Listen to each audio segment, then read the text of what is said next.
Phone tapping కేసులో MLC Naveen రావు విచారణ ముగిసింది. ఈ కేసులో కీలక అంశాలపైన సిట్ అధికారులు విచారించారు. గత ఏడాది సెప్టెంబర్ నవీన్ రావు విచారణకు హాజరయ్యారు. ఏపీ మాజీ చీఫ్ ప్రభాకర్ రావు సంబంధంపైన సిట్ అధికారులు ఆరా తీసినట్లుగా తెలుస్తోంది.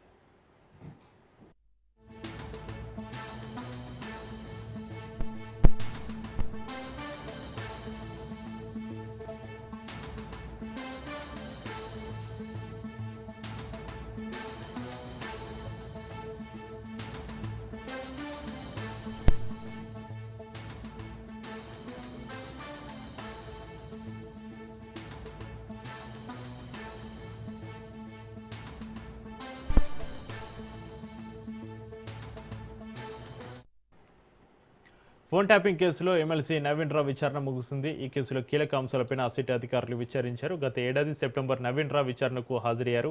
ఏపీ మాజీ చీఫ్ ప్రభాకర్ రావు సంబంధాలపై సిట్ అధికారులు ఆరా తీసినట్లుగా తెలుస్తుంది. ఇక ఇదే అంశానికి సంబంధించి మరింత సమాచారాన్ని మా ప్రతినిధి పవన్ ఫోన్ లైన్లో అందిస్తారు. పవన్, ఫోన్ ట్యాపింగ్ కేసులో ఎమ్మెల్సీ నవీన్ రావు విచారణ ముగిసింది. ఈ కేసులో కీలక అంశాలపై సిట్ అధికారుల విచారణకు సంబంధించి మీ దగ్గర ఉన్న అప్డేట్స్ ఏంటి పవన్?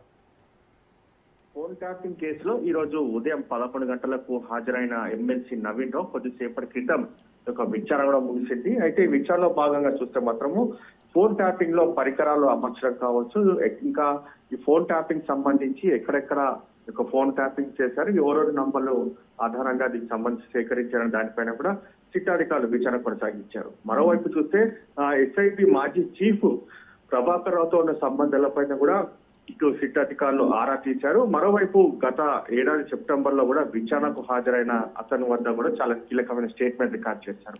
మరోవైపు ఈ కేసుకు సంబంధించి చూస్తే మాత్రము ప్రభాకర్ రావు ఇచ్చిన స్టేట్మెంట్ ఆధారంగానే మరోసారి ఈ యొక్క నవీన్ రావు కూడా విచారణకు పిలిచినట్టుగా మనకు తెలుస్తుంది.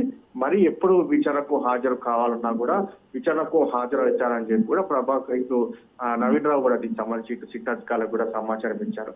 మొత్తానికి చూస్తే ఈ రోజు చాలా కీలకంగా సిట్ అధికారుల యొక్క విచారణ కొనసాగించారు. కొన్ని సాక్ష్యాధారాలను కూడా ముందు పెట్టి ఈ యొక్క విచారణ కూడా కొనసాగించారు. ఎందుకంటే ప్రభాకర్ రావు ఇచ్చిన స్టేట్మెంట్ ఆధారంగా నవీన్ రావును కూడా విచారించిన పరిస్థితి కూడా చూస్తున్నాము. ఎందుకంటే కొంతమంది పేర్లు చెప్పిన నేపథ్యంలోనే పూర్తిగా దీనికి సంబంధించి నవీన్ రావును విచారించిన నేపథ్యంలో నవీన్ రావు వద్ద కూడా కొద్ది సమాచారం సేకరించిన సిట్ అధికారులు మరికొంతమందికి కూడా నోటీసులు ఇచ్చే అవకాశం కూడా కనిపిస్తుంది. అయితే నవీన్ రావు మాత్రం తను పోలీసులకు పూర్తిగా సహకరించాను, మళ్ళీ ఎప్పుడు పిలిచినా తను హాజరవుతానని చెప్పి కూడా దీనికి సంబంధించి సమాధానం చెప్పినట్టుగా నవీన్ రావు మీడియాతో మాట్లాడుతూ ఈ యొక్క విషయాన్ని కూడా వెల్లడించారు. Right, thank you Pawan.